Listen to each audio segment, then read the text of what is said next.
What is going on, everybody? Welcome back to the Diehard MMA podcast. I am your host, as always. My name is Clint. This is odds.com, and we are coming off of a historic weekend of UFC betting action where we practically swept the damn card. Over 18 units of profit in one single event. We absolutely crushed UFC Vegas 18. How is everybody doing? Grateful Dude, my first guy in the chat. What's up, my friend?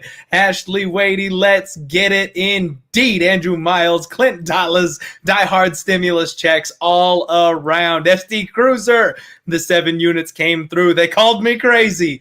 Big Joe, what's up, buddy? Parker Solis, we had a big weekend, and now the chat is flying. We got 83 live viewers in here already. How we doing?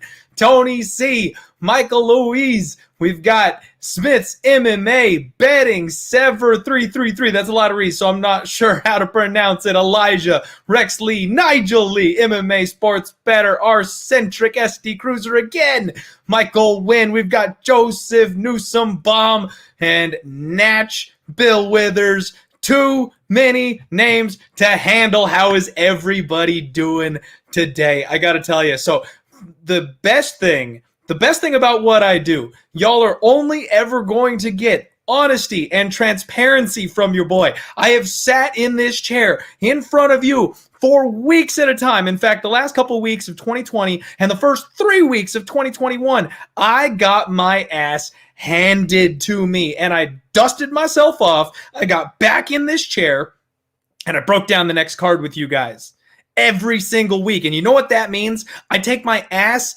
kicking. I get to enjoy the wins a little bit. And not only was this a win, this was literally the biggest sports betting win of my life, and definitely the biggest sports betting win since we have had the podcast going. And I've just got to tell you guys, the thing about mixed martial arts is every once in a while,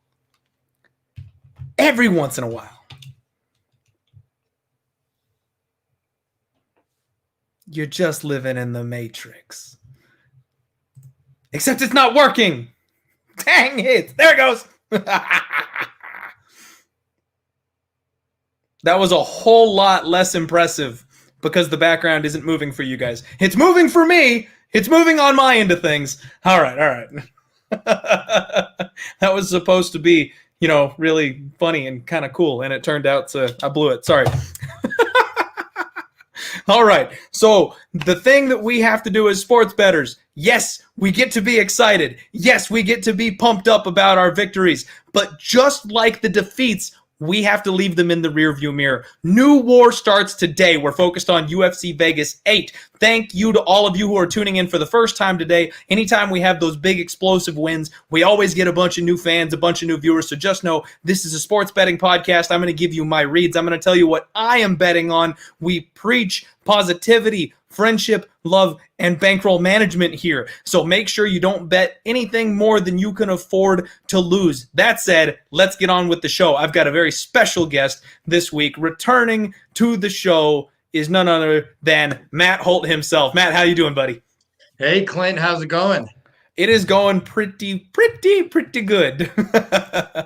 Yeah, I think last week, consensusly across the board, I saw some big wins by some sharper guys. Beneil Dariush. I know I was on Dariush, and that's a guy a lot of us who get in early got great plus prices. He went off as a favorite in that fight. Pantoja and Manel Cape over, Cape coming in with all that hype of his knockout ability and rising. The over was a pretty big plus. And I heard you had a big day yourself, my friend. Had a pretty damn big day. And you know what? We got a couple people in the chat asking about it. So I'm just going to run through real fast. We hit basically every plus line on the board. I started the night off with Ode Osborne inside the distance at plus 160. He cashed that bad boy in about 30 seconds. That was awesome. The reason I went inside the distance instead of by knockout, I was expecting the knockout, but I didn't want to rule out the club and sub because he's got a nasty ground game. So missed out on a little bit of value there, but it was still an easy casher and a good way to start the night.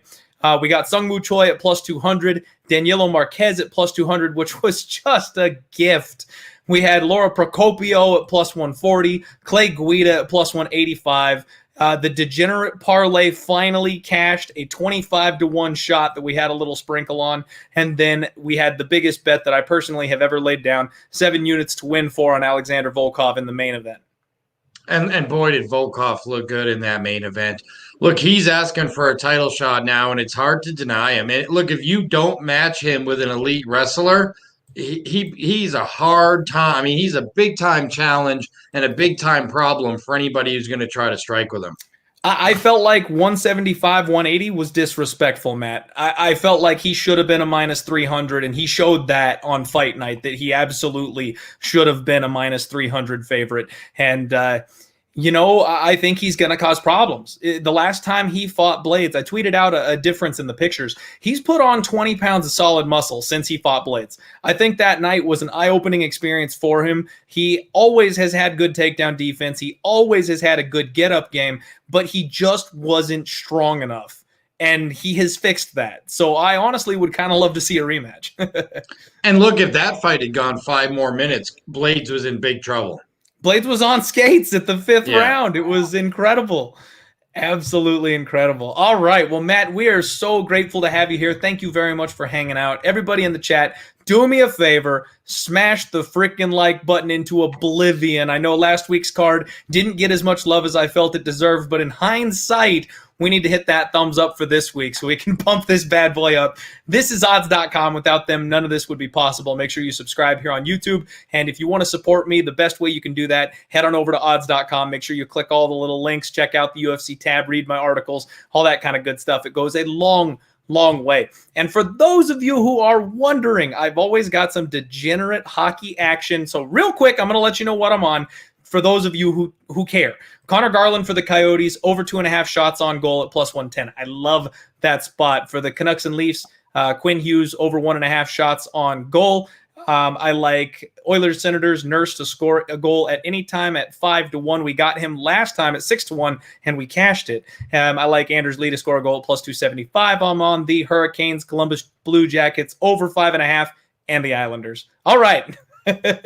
If you could write that down fast enough, there you go. Matt, let's talk some fights, buddy. Kicking off the night. The one that I think almost everybody in the chat has been waiting for. A good thing we get to hit it early. My girl, Jillian Robertson, starting off the card, taking on Miranda Fear, the Maverick. And as my distinguished guest, I'll let you kick this one off, Matt. How do you like this matchup?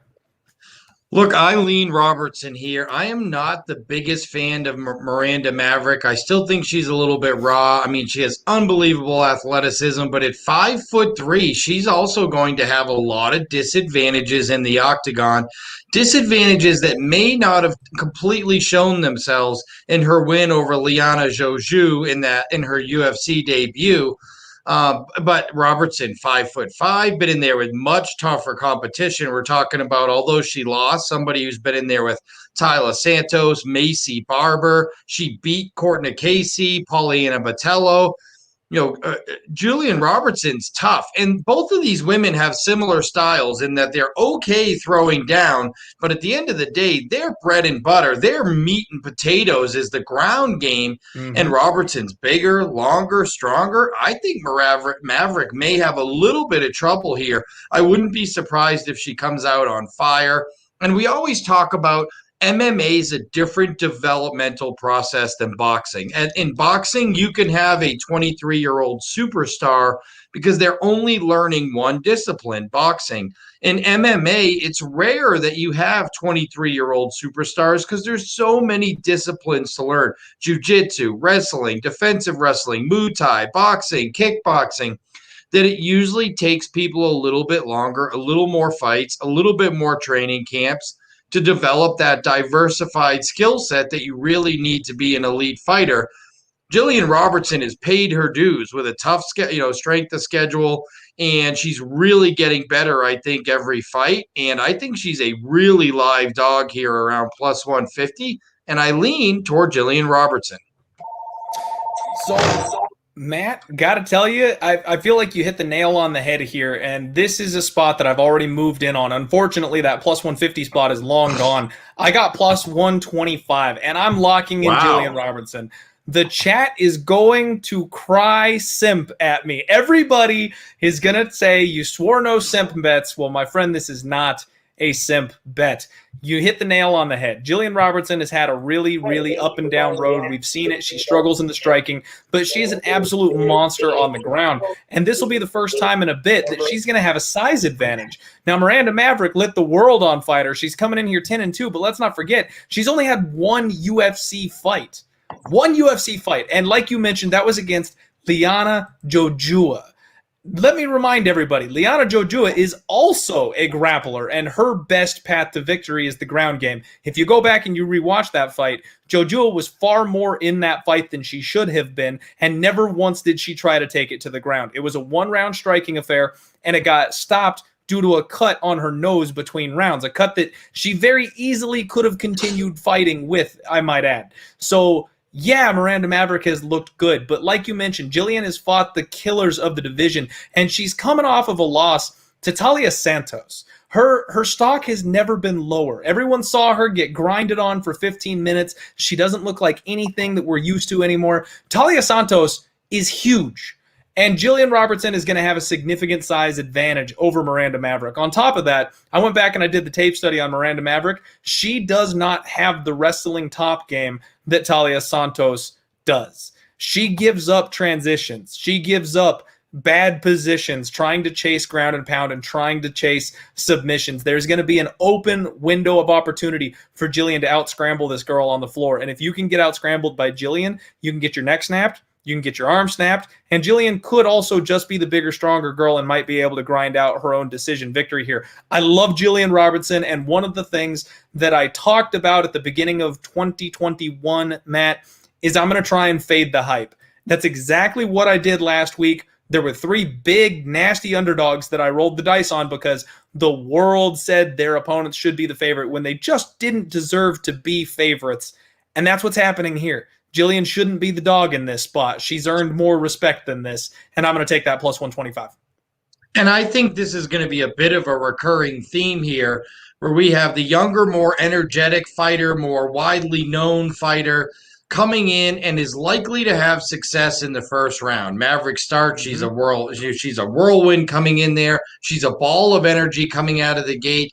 But I think even if she gets takedowns in the first round, she's going to have to work so hard for them that she's going to get so tired that I think you could bet Robertson to win a decision here, because I think by round two, she's going to stem the tide and start pushing the pace herself, getting her own takedowns and winning the exchanges on the feet. I wouldn't be surprised if we get a Robertson late sub late in round two or in round three. Or she just wins round two and round three and wins the fight on decision. Yep. I completely agree. I think that Miranda Maverick may have a higher ceiling. She may be the better striker, but I think this is too much too soon. And I think that Jillian's going to be able to take her down a peg. I think it's going to be those last two rounds, just like you mentioned. Even if she loses the first one, it won't be time to panic or hit eject. She'll be able to take over once the fight kind of settles in a little bit. And, I could absolutely see a third-round submission when Maverick was fighting that uphill battle against the bigger, stronger fighter for 10 full minutes and then just doesn't have the gas to do it anymore. Yeah, and when you see Maverick by herself, you're going to go, wow, she looks really strong. That's the stronger fighter in this fight. Wait till you see them next to each other at the stare down. You're going to go, holy crap. Yep. Jillian Robertson is a lot bigger than Miranda Maverick. You may not know it looking at Maverick because she's really athletic. Wait till you see the two standing side by side. There will be no question who the bigger fighter is. And don't forget, folks, we're in the apex. We're in the small cage. It favors the grapplers right now. So definitely on Jillian Robertson. I like this spot. Hoping to kick another card off with a winner and a plus line. So moving on to our next fight. First off, I want to shout out the chat. You guys are awesome. I see everybody hating on us in the chat. Miranda Maverick is the side. Everyone's calling it. That's just the way I like it, baby. I will go against the public perception, and I got no problem doing it. Have fun tonight, everybody. 223 people in the chat. Thank you all so much for spending your evening out with us here. And remember to smash that like button, subscribe here to odds.com. We've got Gabe Green taking on Philip Rowe. Now, this is a fight where, I'll be honest, this is the definition of a fireball and popcorn fight for me, Matt. I have no intention of betting either side in this spot here. We have got Gabe Green, who, unless I am mistaken, let me flip my camera over here. Gabe Green is, nope, that's the wrong green. Gabe Green is a slight favorite. Minus 135 coming in here into this spot. Let me get my, there we go. Now you guys can see the odds with me. Gabe Green minus 135. He closes the distance really well. He's got a long jab, good head movement. He keeps his hands low, though. He does have a nice kicking game, high volume, high pace. He's really aggressive. He's also got a sneaky submission game. However, he gives up the takedowns. He's one of these guys that's confident off his back, so he has no problem going to the floor. So if anyone wants to wrestle with him, they can have their way getting him to the floor. Philip comes off the Dana White Tuesday Night Contender Series. This is one of these 100% finish rate type of dudes. So just an absolute aggressive monster in there. Great movement, cuts good angles. He's really strong if he gets the body lock and just rips people to the floor. He also likes to play off his back, and I've seen him get stuck there. However, he has a 7-inch reach advantage in this fight. I feel like this is kind of dog or pass, although I don't like betting on Dana White Tuesday Night Contender Series guys that get their first event in the UFC. They're so bang or bust, and especially with this close of a line getting, plus 110 or something on him, I'm just not feeling it. Do you have a good read on this one, Matt? No, I don't. The one thing that stood out to me, and I'm not trying to say like Scott Coker is this amazing evaluator of talent, but this is one of those guys that got multiple shots on Bellator. And what happened is Bellator would only use him when they were doing regional fights out in California. And then, hey, we need another guy to fill an undercard spot, and they would grab him. But they never signed him to a contract to keep him. And that worries me. A second tier, and let's face it, second tier is still great. The UFC is so elite that being in category 2 is still wonderful, Bellator. I'm not trying to hate on Bellator at all. They have so many amazing fighters. We see a lot of them come over and are very competitive in UFC. We see UFC guys go over there and struggle with some Bellator fighters. They are for real, but they are a tier below the UFC. Let's just face it. So at the end of the day, if Scott Coker has multiple times said, hey, we want you to fight on this card, Gabe Green, and then after the fight said, we really don't think you're good enough for us to sign you to any type of commitment, to any type of longer-term deal, that makes me a bit nervous. Not to mention that his opponent normally fights at 170 and is going to be like 6 inches taller, have huge height and reach advantages. Look, to me, it's dog or pass. And I almost want to take the dog just because if Scott Coker didn't like the guy, that doesn't make me feel great. And the size differences in this one, whoa. Wait till you see the stare down in this one. It might be the biggest difference in size in the whole card. Yeah, and especially now that the line is flipped as well. I mean, Phil Rowe opened up as the favorite, and it's been nothing but green action coming in, and I just don't think the guy is trustworthy. So if the line gets big enough, if the line gets wide enough, Philip Rowe, I think, is going to be the play. Maybe an under. Maybe an under might not be a bad shot on this one because these guys are both probably going to come out and look to make a statement. They've both been beaten before. They have nasty submissions. Both of them have knockout power. Should be a fun fight, but not one that at this point I have any interest in getting involved in. The next fight up, we've got a featherweight fight between Ricky Simone and Brian Boom Kelleher. This one was booked a couple weeks ago. My boy Brian had a false positive, and they bounced it out a little bit. So here we are. We're breaking it down again. We've kind of already talked about it, so we don't need to go too in-depth on it, but both these guys know how to wrestle. Ricky Simone is a grinder. He's a wet blanket. He will lay on you and just chain wrestle you to death for 15 minutes. He's been known to be just a touch chinny. His striking is okay. Brian Kelleher on the flip side of this thing, maybe a little smaller, maybe a little faster, but he seems to make that work for him. He's got some serious pop in his punches. He's got a great gas tank, and he's got a veteran mindset. This guy knows how to survive the bad positions and then turn the tables on the other dude, drag the fight late if he can or if he needs to. And I really like Brian here. I feel like this line is way wide. I got plus 225, Matt. I already locked it in. I'm rolling with my boy Boom, and I don't care who knows. Look, we are just riding the same train this week, Clint. And when we talked about that first fight and how, look, Maverick's probably going to come out on fire in round 1, but what's going to be left in that gas tank in rounds 2 and 3 is she's going to have to work hard for those takedowns.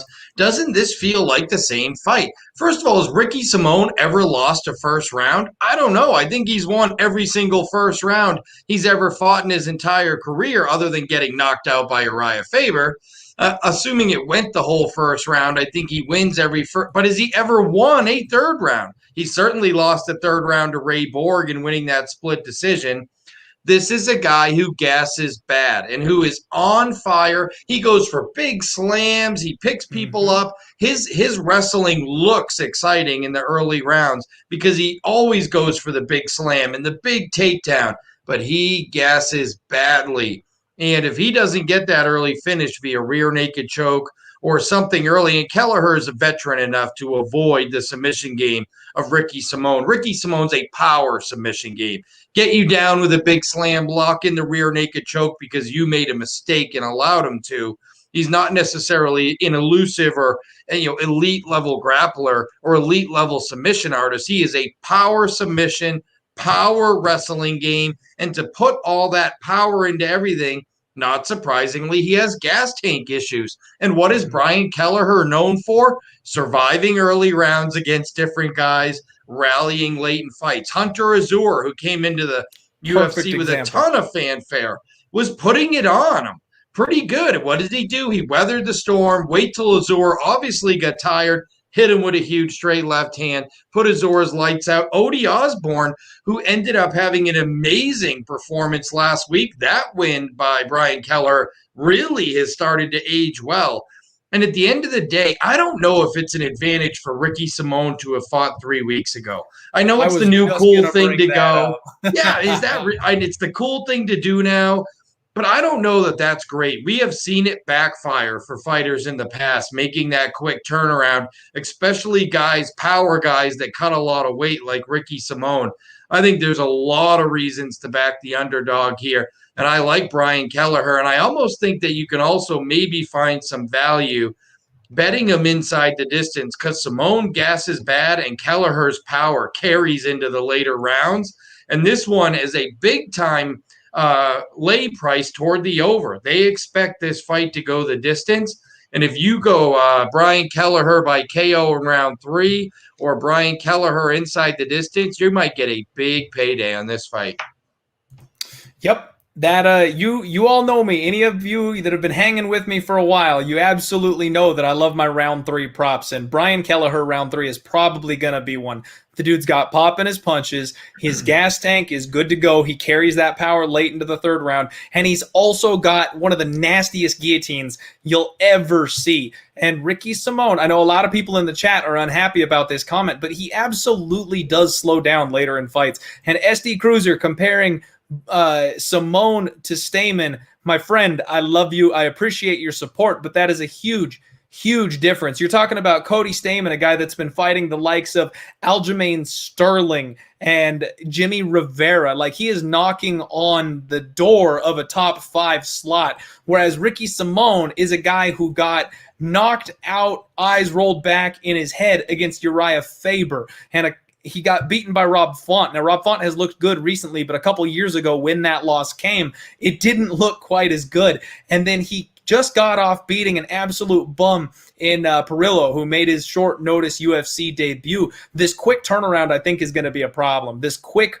weight cut a second time. Simone is not a small dude for this weight class, and I think that may have some kind of an effect on him. I hope we get to the cage with this one. I hope there's not a doctor stoppage on fight day that pulls this fight from me, because Brian Kelleher is absolutely live to win this fight. He's got good counter grappling. Simone will probably wrestle him in the first round, but Kelleher will get back to his feet and he'll make rookie Simone work for every single inch. And when Simone slows down, Brian Kelleher hits harder than Uriah Faber does. Let me promise you that. I think Brian Kelleher is very live to take this fight. I think he's very live for a finish.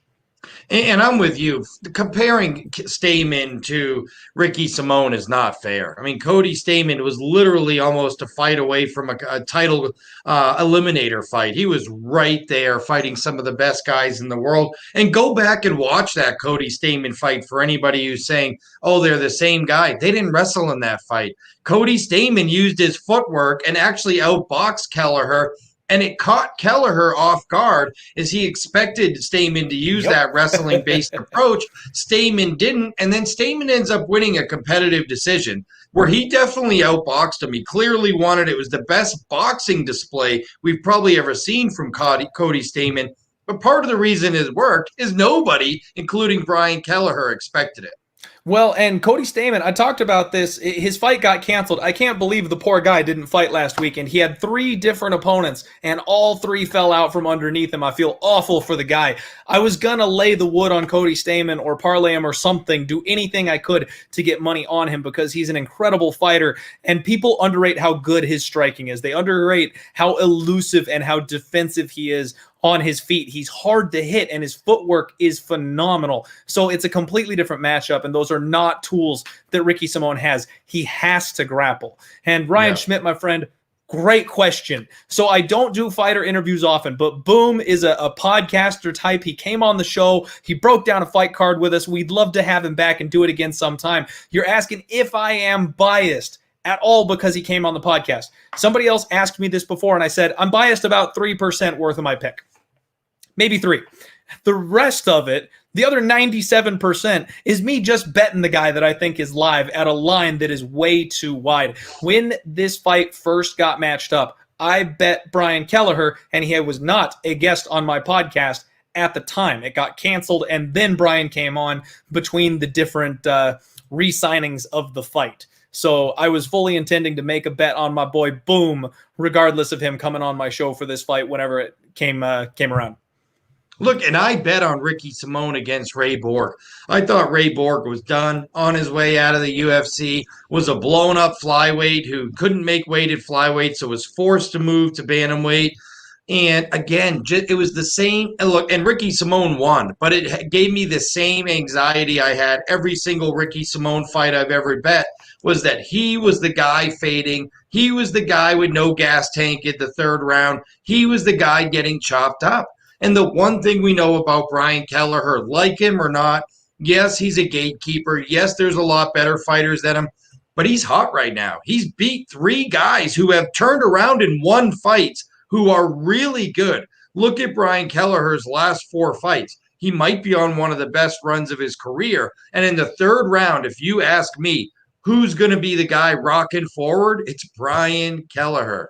Exactly. And I believe if we've got a new viewer here asking, these are picks, not bets made, correct? And yes, we're going to give you our pick on every single fight. I'll let you know when a bet has been locked in. So for the first fight of the night, I bet Julian Robertson. I bet her at plus 125.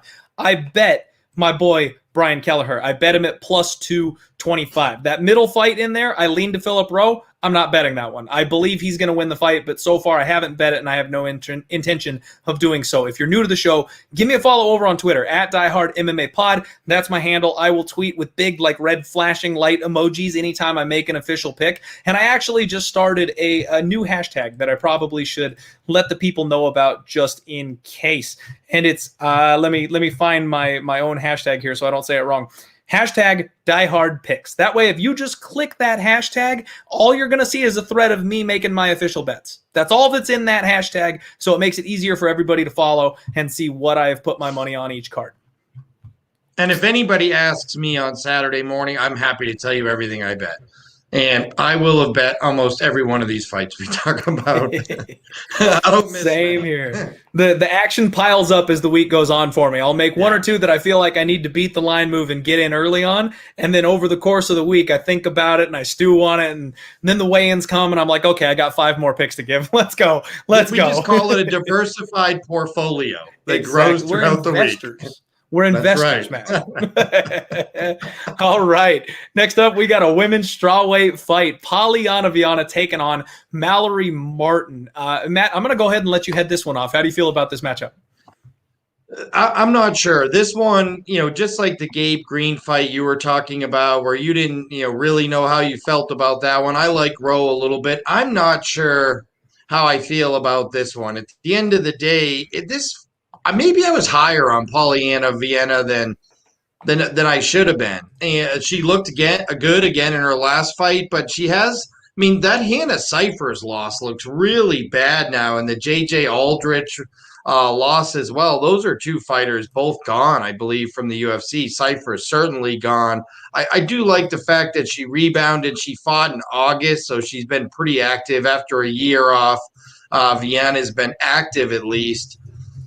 But I don't know. I feel like I'm having a hard time with Mallory Martin. I don't like her that much. I thought that she was a little overvalued in the market just because she fights for Elevation Fight Team, who gets so much love right now, and deservedly so. The Elevation Fight Team members have been amazing. So I don't really want to bet against anyone from Elevation right now. But I can't lay $1.55 with Mallory Martin. I want to take Viana in this fight because I feel like the fight's a lot closer to pick'em than the line says. And I think most of the early betting action is also coincided with that. This is a fight that opened Martin 170, and I'm seeing some places here in Vegas that are as low as $1.45 right now. So I think most people agreed with me that the line opened too wide.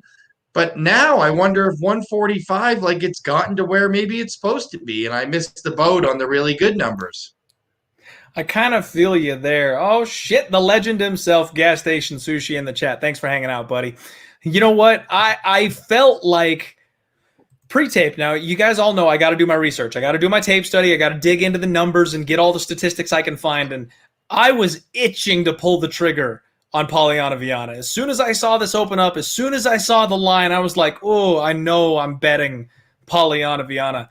And then I did my study, and the more I see it, the more I want to just sit back and let that cash roll in and then fade the public here, Matt. Viana, she had a bit of a rough run in the UFC. She came into some relatively tough competition, especially for a young fighter, went 0-3. They must have seen something that they liked in her because they gave her a 4th shot, let her come back and try again, and she finally got that win her last time out. The biggest thing about her is that she's got to use her ground game. She's a Brazilian Jiu-Jitsu brown belt. She's very skilled on the ground.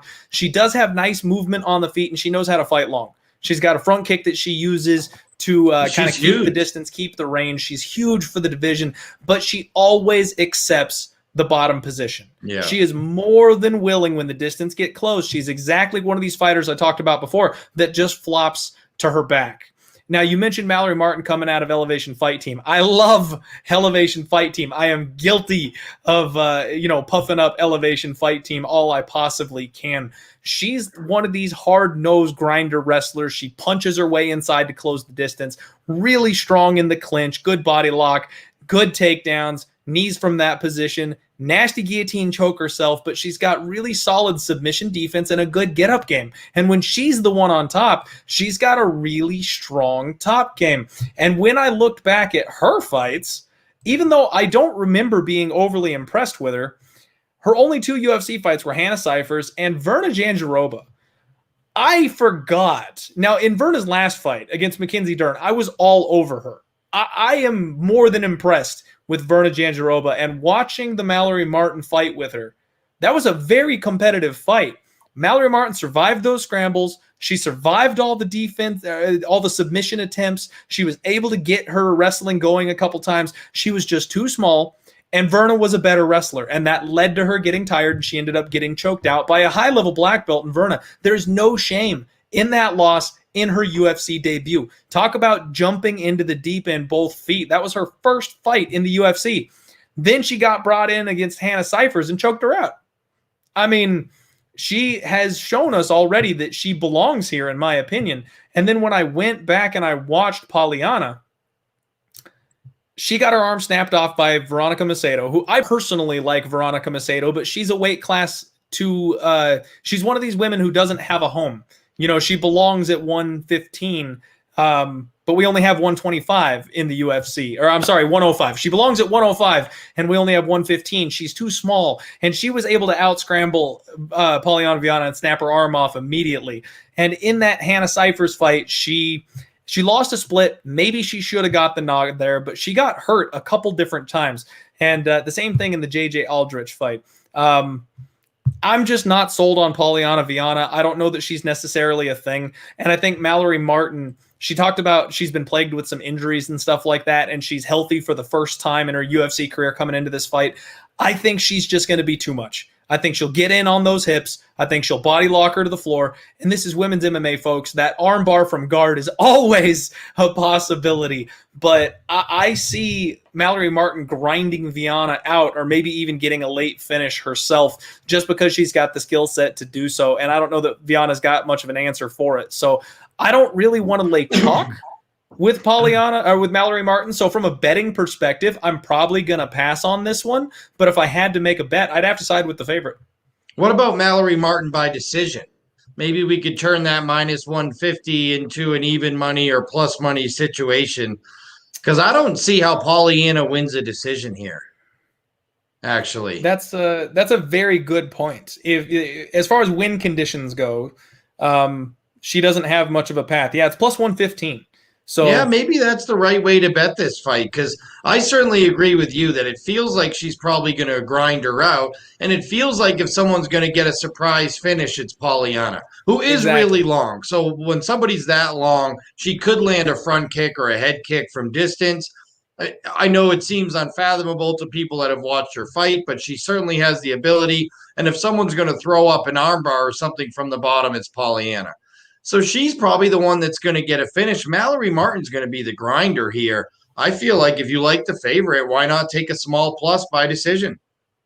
Yeah, maybe not a bad way to take a look at it. I mean, again, this is one that I would just suggest passing on. Yeah. I don't know that I'm going to end up betting it. I mean, if the line should completely flip, I will feel like the wrong person is favored, and just from a keeping the bookies honest standpoint, I may have to bet Mallory Martin as an underdog on principle, but I don't know that it's absolutely going to get there. And again, women's MMA, you just don't know. You just never know. So if Polyana Viana has made some improvements, she's 28 years old, there's always that chance she could come and be a much, much better fighter than we're expecting her to be. Too many questions. I'm out. I'm not touching this one. All right. Next up, we have got what I believe we're getting close already to the end of the preliminary card here. We've got Andre Ewell getting a short notice fill-in against Chris Gruetzemacher. Some of you may not have heard this. It's breaking news today. They just got this fight signed and ready to go. It's a 140-pound catch weight. Andre Ewell usually fights at 135. He's a big 135er, though, so the 140 catch weight is more for his benefit than anything. And Chris Gruetzemacher usually fights at 145, but he's not exactly the biggest 145er. It kind of seems like a good meet-in-the-middle spot here. Ewell is 17-6. Gruetzemacher is 15-4. And we spent a long time talking about Andre Ewell in the Cody Stamann fight. That was the one where I couldn't wait to get to the window with Cody Stamann.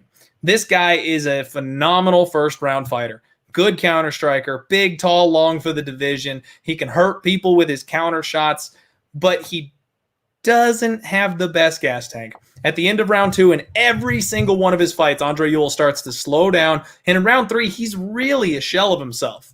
Chris Gruetzemacher on the other side of this thing has some of the nastiest leg kicks I have ever seen. And he's one of these defensive, elusive striker type of fighters. Honestly, he reminds me a lot of a Cody Stamann minus the power wrestling, the way that he strikes really reminds me, it's very risk adverse. He just doesn't ever put himself in a bad position. And with those long, lanky legs of Andre Ewell, I am praying they give me a playable price, Matt, because I'm going to lay the hammer on Chris Grutzmacher if I get a good price, because he's going to TKO. I'm sorry, I keep saying Grutzmacher. Jeez, the chat's blowing up. Gutierrez. I'm sorry. It's Chris Gutierrez. I'm going to lay the hammer on Gutierrez with the way he attacks the legs and the long, skinny chicken legs of Andre Ewell. I mean, Ewell has a significant reach advantage in this fight, but it's going to be completely nullified by the fact that Gutierrez is going to be more than happy to kick that calf and run away. So I want Gutierrez in this spot. I know this may have been news to you, Matt. Do you have any type of a feel or a read on this fight? No, I knew these two were fighting, but I didn't write anything down on it just because I didn't see any odds on it yet, which is rare. Usually that same day they announce new ones, somebody will pop them up, and maybe it just hasn't happened yet, or maybe I missed them, but I haven't seen any odds yet. So, but I always thought, what I thought was interesting, the one thing I did write down is while Gutierrez fights a weight class above Ewell, normally he's only 5'8", while Ewell's over 6 foot tall, fighting at 135 pounds at 6 foot tall. Mm-hmm. And I thought you hit the nail right on the head when Ewell is a guy who literally every single fight runs out of gas. Marlon Vera stopped him in the third round. Nathaniel Wood stopped him in the first round. And he had to hold on to win split decisions against Irwin Rivera and Jonathan Martinez, both of which I think he lost the third round in both. Yep. So who opened up minus 170? Yeah. Ewell? I was going to say, I think Gutierrez is definitely playable at the 150 price, plus 150. I mean, let me know. Let me know where's this line at. If Gutierrez is the minus 170 favorite, that is more than good enough for me. Okay, he's saying it's up at Chris. So anybody that has access to Chris online, minus 170. I expect by the time I can touch it, it'll be minus 250. So I don't expect to be able to get to that line myself, but I'd be all over minus 170. And honestly, I'd be looking at Gutierrez by knockout. Like I said, I think the leg kick TKO is coming, and the fact that Andre Ewell slows down so late in his fights, Gutierrez is another guy with a great gas tank that will just pressure cook him. He'll just crank that dial up on the temperature, and Andre will have nothing left to give late in this fight. So I'm all about this one. I like that one. I don't have the ability to bet it yet, obviously, so another reason you should follow me on Twitter, because as soon as I can, I'm probably going to find a way to. Yeah, I'm going to be looking into that fight as well. I like Gutierrez. I also just like fading Andre Ewell. And I like Gutierrez Ewell in the smaller octagon because in the 25-footer, that reach and height advantage of Ewell won't be as important. And I think that'll help Gutierrez get inside and land the more telling blows.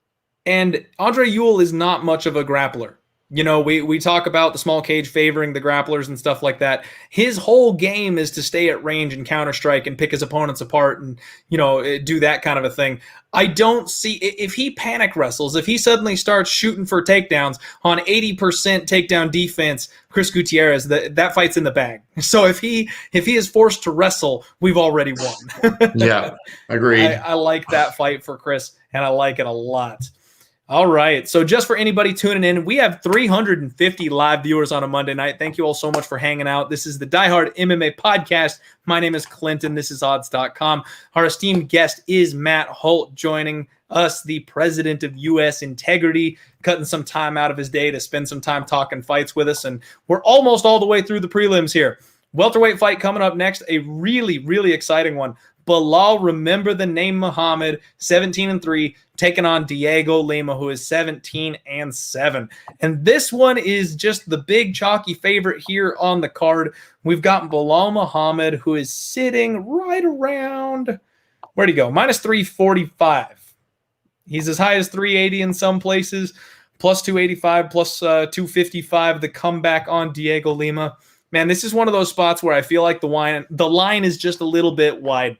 If I was one of those people that was simply sniping the best line possible, I would probably say it's dog or pass, but I really think that Belal is the favorite here for a reason, and I absolutely think that he is winning this fight. He's one of the most well-rounded fighters on the roster. He's elusive. He has great footwork, great head movement, sharp hands, excellent wrestling, and high fight IQ. And that's one of the things we always got to look out for, is that high fight IQ. It's something we need as sports bettors to know you've got a fighter that will make good, intelligent decisions inside the cage. And that's definitely something that Belal does for me. He is a bet on, in my opinion. Diego Lima, it almost seems like he's getting prematurely old at this point. Now, I know that sounds weird. He's on a 3-fight win streak, but he was on a 3-fight skid just prior to that 3-fight win streak. And 2 of those 3 fights came by split decision, Matt. He is hanging on by the skin of his teeth right now with these wins, and very, very easily could have been booted from the UFC already if he had dropped one of those split decisions. And in his last fight against Luke Jumo, who I believe is a miles lower competition than Belal Muhammad, he had to wrestle. He's the counter striker. He's the guy that's supposed to fight at range and hurt people. And he was the one who had to suddenly go for the takedowns because he got hurt bad in that fight. He's going to have a reach advantage, but I think Belal is just going to be too much for him. And here in this small cage, I fully expect Belal to get him to the ground and either grind him out or choke him out. Yeah, I'm with you. Minus 350 will keep me off from betting Muhammad in this fight, but I don't want anything to do with Diego Lima. I actually expected Muhammad to come out a big favorite. When I was making numbers prior, I had made this fight minus 400. So at minus 340, maybe there's some pennies of value on Belal for me. I mean, his level of competition is just light years above. 7-2 in his last 9. The only 2 losses to big power punchers and Jeff Neal and Vicente Luque, and guys that can land volume of big shots. I don't think that'll be the case here for Diego Lima. And look at the wins: Randy Brown, Jordan Mean, Tim Means, Curtis Millender. This guy's Lyman Good. He's taken these pretty good strikers, pretty good wrestlers, and just schooled them. I mean, everyone expected him to have to wrestle Lyman Good, but he chopped him up on his feet last fight. His boxing's got a lot better working at Rufus Sport, where he gets to train over there with Anthony Pettis and some guys that really know how to strike. Muhammad's striking's getting better. The only reason this isn't going to be a bet for me, and I would bet the favorite here, and I don't bet a lot of favorites. To me, it's either favorite or pass, and the only reason I'm hesitant is when you fight to as many decisions as Belal Muhammad does, we see some crazy judging decisions in MMA sometimes. Just some mind-blowing decisions. And that's okay if you're on the dog or something and it's a crazy decision either way. You want if that you're split. laying minus 340, minus 350, you don't want to see those. That can be devastating in a fight where you think you clearly won and then some crazy judging comes. So for me, just because Muhammad goes to decision so much, I may pass, but I might just play Belal by decision. That's not necessarily a bad way to look at it, not a bad way to bring the price down. I think Belal is a parlay piece to me. You know, if you're looking for a leg to tie to somebody, he's probably the most confident play on the card for me. I'm not sure if or how I'm going to bet him because of the way the line is set. You know, it sounds like he's a guy that I'm going to absolutely smash, right? But I don't know if I'll be able to find a path to actually getting money down on him. If you want to parlay him, he's, I think, the piece that you want to use. The way that I was kind of looking at it is maybe even Belal inside the distance. I know he's a grinder. I know he is a decision machine. But you've got Lima, who's been knocked out 4 times. He's been submitted once. And like I said, he's been surviving against Chad Laprise, Court McGee, and Luke Jumo. Now he's taken on Belal, who is another one of these guys who's knocking on the door of a title. And we're in the Apex, small cage. Belal should have no problem getting to this guy and getting his hands on him. So I feel like if this does play in Belal's space, that neck is going to be there. That ground and pound option is going to be there. So I might take a flyer on Belal inside the distance if that is an option. It looks like Belal by decision is about minus 140. Those of you who are looking to go that route, Belal inside the distance is about plus 260. So I would be potentially taking the more violent option. All right, that's that. We have got a good thing going here. Rodolfo Vieira, the black belt hunter, taking on Anthony Fluffy Hernandez for the next fight here. Rodolfo 7-0, undefeated. Anthony Hernandez 7-2. And Rodolfo, the name says it all. He is the black belt hunter. This guy is so good at jiu-jitsu that if you're good at jiu-jitsu, he is better at jiu-jitsu than your good jiu-jitsu. This is the guy that chokes out your jiu-jitsu coach. So you don't want to mess with Rodolfo on the mat. However, he's a little bit like Damian Maia. He is very one-dimensional. He relies on that takedown. He must get you to the floor to be live in these fights. And he's a brick shit house. This guy has got more muscle on him than most people I've ever seen. He has meat hooks for hands. If he gets a hold of you, you're not going anywhere. He averages 6.05 takedowns per 15-minute fight, and he has a 55% takedown accuracy. When you see that high of a takedown rate, usually it's paired with like a 25 or a 30% accuracy because it's these chain grapplers that are just going for takedowns over and over and over. You don't get a 55% accuracy when you have that high of a takedown percentage. So this guy goes for takedowns a lot and he gets most of them. It's terrifying. His opponent over here, Anthony Hernandez, he's solid on the ground, supposedly. And on the feet, he's very long, rangy. He likes to fire in with blitz attacks. He likes to put his opponents up against the fence and try to bully them there. He does have good underhooks, good hand fighting, and likes to keep his opponents at distance. His stats say that he's got an 85% takedown defense, which should kind of scare me just a little bit here. But he got absolutely manhandled by Maluco Perez. Perez just got cut from the UFC because he couldn't hack it. And one of the few people he was able to get a win over in the UFC was this guy. And he bullied him against the cage. He bullied him to the ground. And then he choked him out. I mean, if you can get subbed by Perez, Rodolfo's going to have a field day. He is very rightfully so the minus 400, big chalk on the card. Matt, are you finding a way to play this one? Do you have any bets or plays on this one? I'm not touching the favorite here at all. If I was going to play a bigger favorite, to your point, if I had to play one of these two big favorites, it's Bilal for me. And what's interesting for me here is it wasn't that long ago in his last fight that Hernandez was a pick'em with Kevin Holland. Oh, yeah, that same top 10 Kevin Holland who's yelling at Adesanya over the cage for a title shot, that guy was a pick'em with Hernandez. But Hernandez haven't fought since. And that fight literally ended on a big flying knee when Hernandez was going in for a takedown. Awesome performance by Holland. But the fact that this guy was even supposed to beat or be competitive with Kevin Holland and hasn't fought since in basically a year now means I think it's too easy for us to forget sometimes. There were pretty big expectations for Hernandez. And he failed to live up to them in a fight that ended very early in the first round due to a big knee. And now all of a sudden we're throwing him away as if he's an afterthought. I think you can at least throw out the Holland fight because we didn't get to see enough of it. It happened too fast. And say, well, what could this guy do to pose problems to Vieira? He's a big, strong guy who's hard to take down. Well, that could be a problem. It could be a big problem. What happens when Vieira can't get a takedown? Now he's got a big, strong guy at 185 punching him in the face. I'm always scary of one-dimensional fighters. There's certainly a path to victory Hernandez here, and I feel like you are getting the very bottom of the barrel on value of Hernandez after that quick knockout by Kevin Holland. Let's face it, don't we all agree that Kevin Holland is better than Vieira right now? The two fought, Holland would be the favorite. That's right. Yep. So a guy that would be an underdog to Kevin Holland is now a minus 400 favorite against the guy Holland was a pick'em against. I can't get that math to make sense in my head.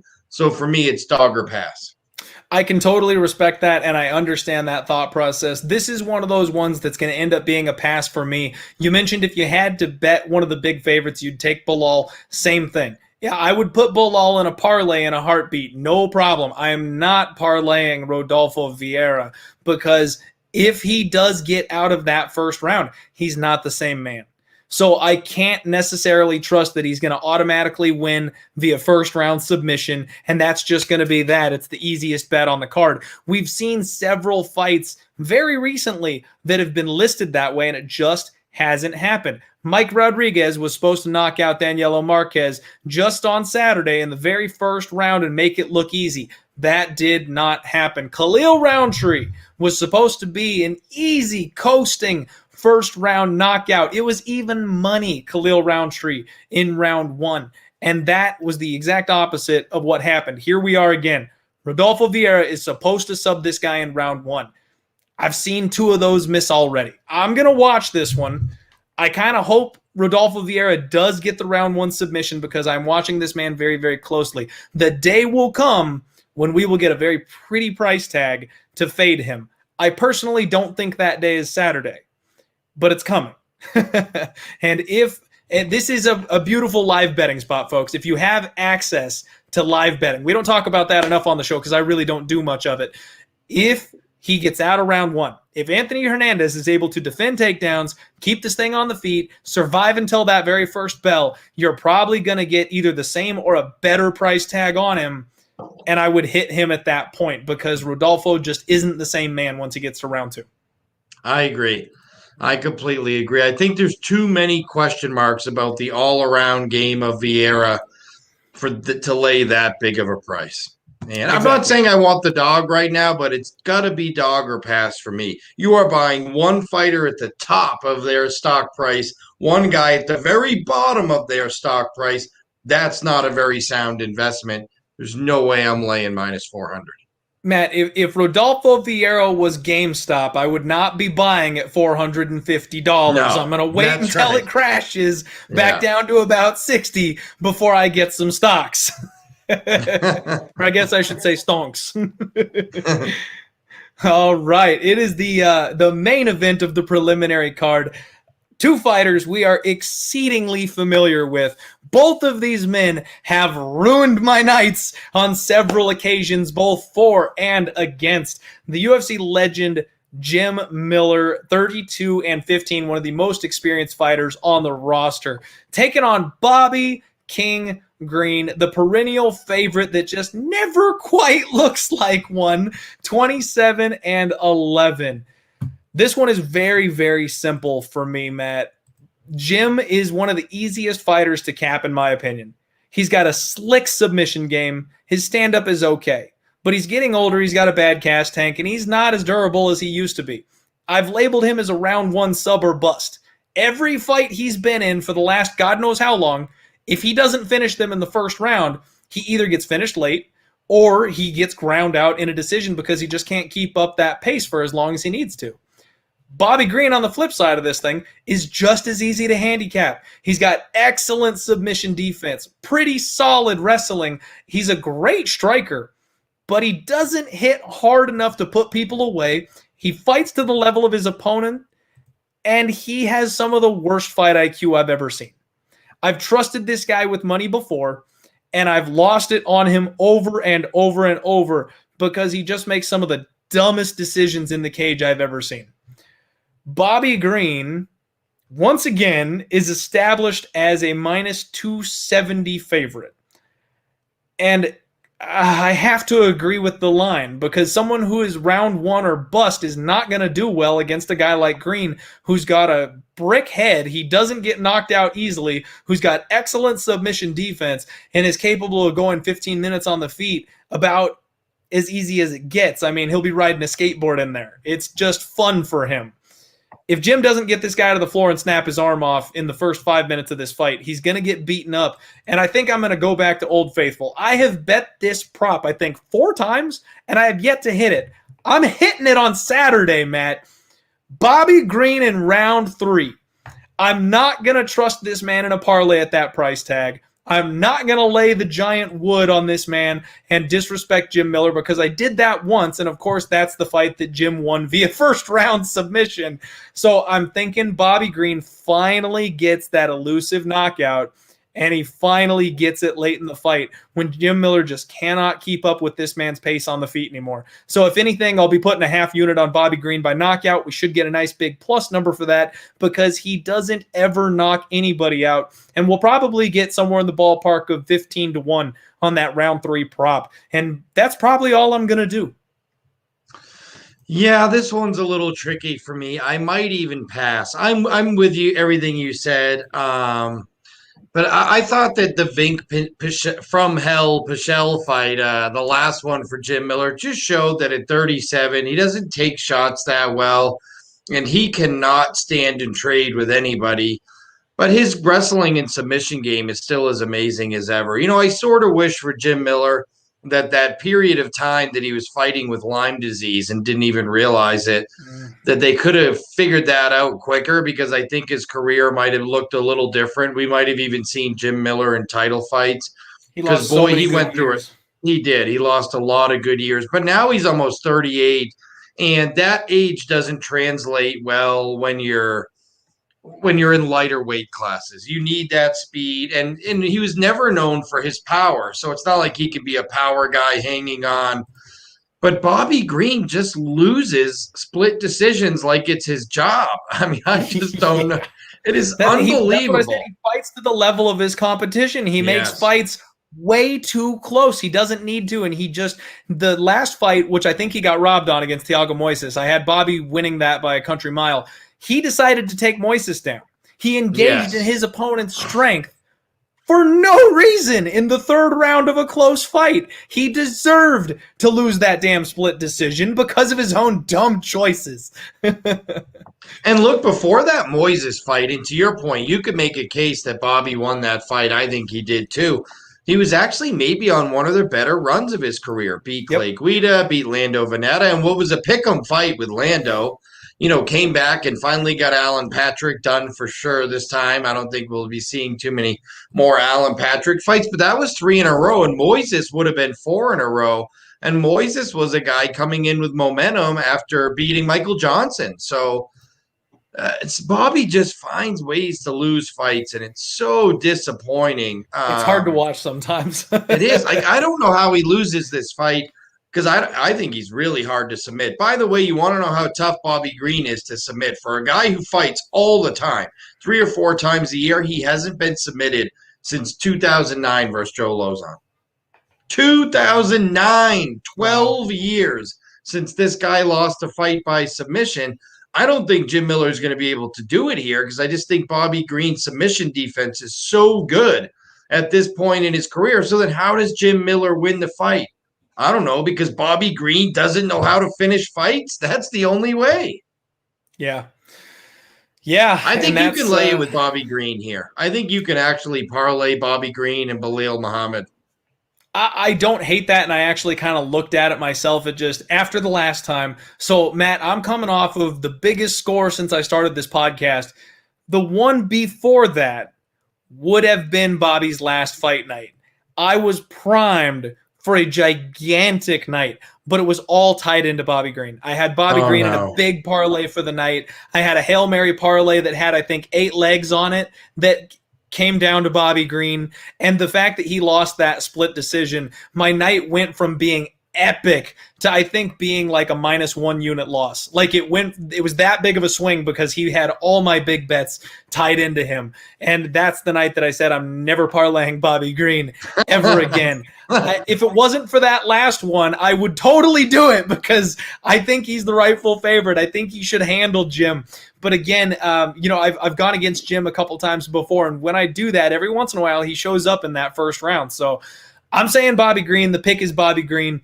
I might get a little fancy and hate myself for it, taking the inside the distance or the round 3 prop, but that's all I can do. I can just sprinkle Bobby Green because I can't trust him with my money again. I still think Jim takes a pretty good shot. I mean, Vink Pichel can bang, and I think Jim Miller took some big shots in that fight, and he made it all 3 rounds. Yes. So the thing with that, Matt, is I actually prefer Bobby's style for that. He hits pretty damn hard. And he's a volume guy. And I think that's what's going to do it. When you're tired, If you get hit with one big one and you just, like you got a minute to kind of shake your head, get the cobwebs clear, you can survive that. When it's a 4-punch combo, when it's a 3-punch combo, and then it's a 6-punch combo, and the whole time you're still just like doing this thing. That's how I think this is going to add up. I think it's going to be an accumulation of damage, and I think an older Jim Miller just won't be able to hang. And that's why I like the round 3 spot, because I don't expect... Now, Bobby's been close to finishing several of his fights in round 3. I've been watching extremely closely at his last couple fights. He's been this close to getting it done in the 3rd round multiple times. But that volume style, it wasn't the right opponent. They've had enough gas in the tank. They've been durable enough to get through it. I have questions about Jim's durability and his gas tank. So when this fight gets late, I think he's the perfect guy to get volumed up by Green and then finally go down. Yeah, that's probably good. That could be right. We'll see, because Jim is certainly slowed down. I think it's about time for him. And I never want to tell a fighter or any athlete when they should call it quits. But it feels like him and his brother are having some fun with the coaching aspect and doing some good stuff there. And it feels like maybe he should focus on the gym and running the gym and training some guys, and maybe it's time to leave the fighting to his students. We talk about James Krause being a badass coach. In a couple of years, we'll probably be talking about this guy's trained by Jim Miller. I think that's a very real possibility. He's got the brain for it. And I got to shout out my boy Preston in the chat. Bang, bang. That's his thing. All right. That is the preliminary card for UFC 258. We are headed on over to the main card to break things down. This is the Diehard MMA podcast. My name is Clint. I'm joined by Matt Holt, the president of US Integrity, and this is odds.com. Real quick, I got to give a shout out to my other sponsors. We do have a sponsorship from goatcapitalsports.com. If you don't like or have the time to listen to breakdowns and you want to bet something other than MMA and hockey, because I can't help you out with anything besides those two, and I'm not even good at hockey. I'm just a degenerate that likes to play it. Check out goatcapitalsports.com. They've got picks in every single one of the major sports, and right now they're running a no-loss guarantee promotion.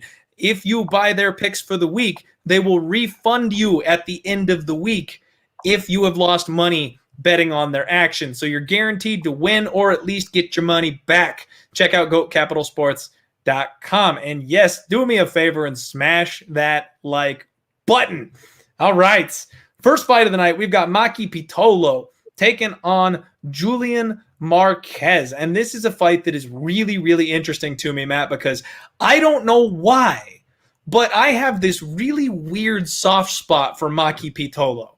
Every time this guy fights, I want to see the coconut bombs. I want to see this man get in there and swing leather and have a crazy war. And I don't know what it is. My gut is always telling me to bet on him, but he's just not a high enough caliber fighter that I shouldn't be putting that kind of money on him week in and week out, because he's had a bit of a tough time in the UFC. How do you feel about this matchup? So there is a proven correlation that, some of these people that study these things have come out and shown that people that have creative nicknames, like in this case, Coconut Bombs or the Alpha Ginger, who just recently got cut, who also have super aggressive fighting styles, fans tend to gravitate toward them. And in this case, Coconut Bombs is exactly what you'd expect from a higher weight Hawaiian fighter. He wants to get in there and bang it out. But really, if not for that one win against Charles Byrd, that one KO win, I don't think we'd be talking about Coconut Bombs at all tonight, because I don't think he'd be in the UFC anymore. Because in his other 3 fights, he was clearly defeated by Darren Stewart, Callan Potter, and Ipa Kasangwe.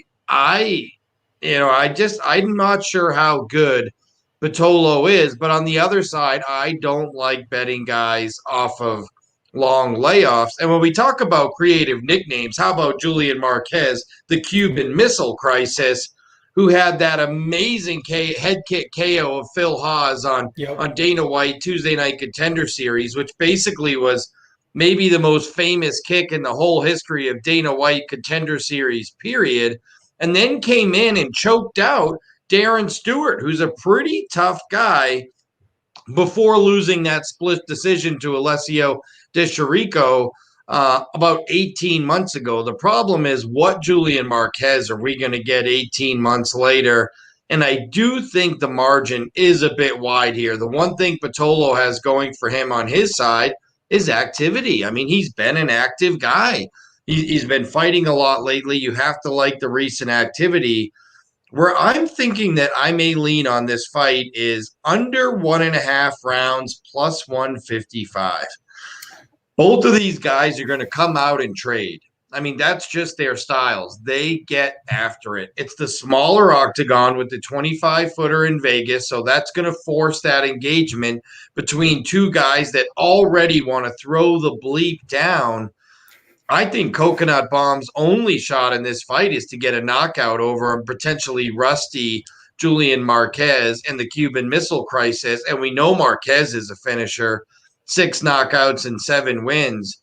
And I think they both have the opportunity to put the lights out with one shot at plus 155. And what we have seen is the percentage of finishes since COVID started, the percentage of finishes in the Apex compared to the percentage of finishes over there on Fight Island is significantly higher. The 25-footer is real in terms of fights getting finished. So look, under 1.5 rounds with a couple of bangers like this at plus 155, I think it's easier than trying to pick a winner. Yeah, that's kind of the way that I was going here as well, which I just want to give a little appreciation to these guys' fight names. We've got Coconut Bombs taking on the Cuban Missile Crisis. Like, these guys were made for each other. So I noticed just recently Maki Pitolo has moved out to Extreme Couture. So he's finally training at a big gym. He spent the last 3 months there. He's taken it seriously as opposed to staying, at his home little tiny gym where he's a big fish in a small pond. You love to see when fighters take that step. And I think he's got the raw ability to be a UFC caliber fighter. He just needs the teaching, the coaching, the time. But I don't know if 3 months is enough. And Julian Marquez on the flip side of this thing, that layoff scares the crap out of me. I don't know what kind of condition this guy's coming in. He's not an old fighter by any stretch of the imagination, so I think he'll handle it fine. But this one does guarantee to be fireworks. Julian Marquez has been training at Glory with James Krause, which is one of my favorite fighters and one of the best coaches of all time in MMA, in my opinion. So, yeah. The under is really the only way that I could look here. I left myself a note on my pad here with lots of exclamation points that the under would be the way to play this one, because we might see Maki Pitolo version 2.0, but he is always going to get sucked into a brawl. 3 months of training is not going to change what this kid is in his soul. I think he can knock out just about anybody at 185. He's got that kind of power. He's got that kind of heat on his punches. And Julian Marquez is a guy that brings the fight. And, I mean, his fight name says it all. He just knocks everybody out. This guy's got power in every limb. He can hit you with anything and put you away. So, yeah, I think they're going to stand and bang. This is going to be an early contender. Or not early, sorry, but this is going to be the contender for fight of the night, in my opinion. Probably the contender for knockout of the night as well. And I think the under probably is a good move here. And I think people overrate the toughness. They think of Pitolo as this tough guy who slugs it out but takes shots well. He's been finished in 5 of his 7 losses. This is a guy that when he loses tends to also get finished. Even more reason why this one may not last long. And you're getting plus 155. I think that's the best bet you could make in this particular fight. He only looks tough and durable so long as he is winning. Yes. So we see eye to eye on that one. I'm kind of rooting for Maki just because I don't want him to lose his job. And like I said, I would love to see him have more time at Extreme Couture and evolve more. And I'm tempted on that dog price because right now Maki Pitolo is sitting. Let me look at this thing. Let me find it here. Plus 150. You can get Maki at plus 150. Minus 170 is just a little too steep for me to lay on Marquez, especially with that layoff, not knowing what kind of shape he's going to come in. I don't expect him to come in bad shape. I don't expect ring rust to be a big thing. He had a fight that was scheduled just a bit ago that fell out. That was part of the reason he's been so delayed coming back. So, yeah, I don't know. I like both guys, and it's going to be sad to see either one of them lose, but I hope at least if one of them does, it's by knockout. So it should be a fun one to watch. I'm with you. All right. Moving right along here, we have got a bantamweight fight between Pedro Munhoz taking on Jimmie Rivera. Pedro is 18-5. Jimmie is 23-4. And we're getting to the tip top of the division here at bantamweight. These guys are fighting for a number one, or not number one, but they're fighting for a true legitimate contender's spot here. Matt, I'll let you lead this one off. How do you feel about this fight? Look, I know a lot of people are going to like Pedro Munhoz. He was a very popular selection in his last fight against Frankie Edgar, which he lost. He was a very popular selection to upset Aljamain Sterling in the fight before that, which he lost. I actually like Jimmie Rivera here. I think Jimmie Rivera is starting to put all the pieces together after a tough run. And think about the only guys that have beat Jimmie Rivera: Aljamain Sterling, Peter Yan, the current 135-pound champion, and Marlon Barrais by the head kick from hell that nobody will ever forget a couple of years ago. But I loved the recent win over Cody Stamann. That showed a much more relaxed approach. I mean, Rivera is just so aggressive all the time in a lot of these fights. I thought that's how Moraes was able to catch him. He outboxed Cody Stamann, who just one fight before that completely outboxed Brian Kelleher on the feet. And Rivera really outstruck him in what was a somewhat cautious fight, but Rivera was the better striker. And as a short guy, a lot of people were wondering, was that height, a disadvantage he has going to be too problematic for a guy who doesn't really have the submission game to get finishes. He just wants to out-volume you, whether it's takedowns, strikes, just out-aggressive volume everybody. I actually think Pedro Munhoz is overrated. I think that this is a guy who kind of caught lightning in a bottle a little bit and earned himself some big paydays and some big spots, including that main event against Frankie Edgar that we just spoke of. But basically for him, it was the Cody Garbrandt knockout. And everyone's like, oh my God, Pedro Munhoz knocked out Cody Garbrandt. I know, but everybody knocked out. A stiff California breeze knocked out Cody Garbrandt for a while. And let's face it, no disrespect to Cody, but that was the case for a period of time where he had a KO or BKO'd approach to fighting. And in some of those fights, he got KO'd. But since then, Pedro Munhoz has not looked very good. And think about Frankie Edgar and the fights that kind of surrounded that. Everyone's like, oh, Frankie Edgar is so durable. Brian Ortega knocked him out. Edgar just got blasted again in his last fight.